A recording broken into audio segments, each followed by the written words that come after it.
మన international stadium మనం ఏది చూసినా పెవిలియన్ అన్ని నుంచి చూస్తానని మ్యాచ్కి వచ్చినప్పుడు డ్రెస్సింగ్ రూమ్ ఎలా ఉంటుంది ఏంటనేసి ఎవరికి ఐడియా ఉండదు. చివరి వచ్చి మీకు క్లారిటీ చూపిస్తా. ఇప్పుడేమో సీనియర్స్ డిస్ట్రిక్ట్ మ్యాచ్ ఉందంటే వచ్చామన్నమాట. ఫస్ట్ అయితే బ్రేక్ఫాస్ట్తో స్టార్ట్ చేసాం.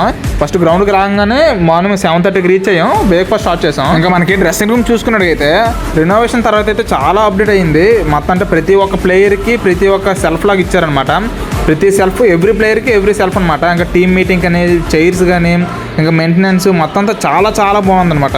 ఇంకా నెక్స్ట్ వాష్రూమ్స్ చూసుకున్నా సరే చాలా క్లీన్గా అండ్ చాలా మోడరేట్గా చాలా బాగున్నాయి అనమాట. ఇది అప్డేట్ అయిన తర్వాత మొత్తం రెనోవేషన్ మాత్రం చాలా సూపర్ అయ్యింది. రెనోవేషన్ తర్వాత మాత్రం ఇంకా మ్యాచ్ గురించి చూసుకున్నట్టయితే వైజాగ్ వాళ్ళేమో వాళ్ళ స్పాట్ బౌలింగ్ వాళ్ళు వేసుకుంటున్నారు. ఎందుకంటే మాది వాళ్ళ ఫస్ట్ బౌలింగ్.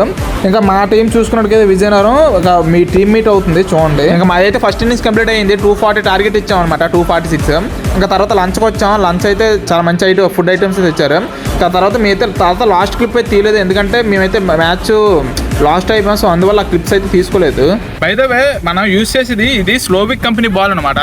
ఫీల్డింగ్ అయినా లేకపోతే సీమ్ మూమెంట్ చాలా పైకి వచ్చి చాలా బాగుంది.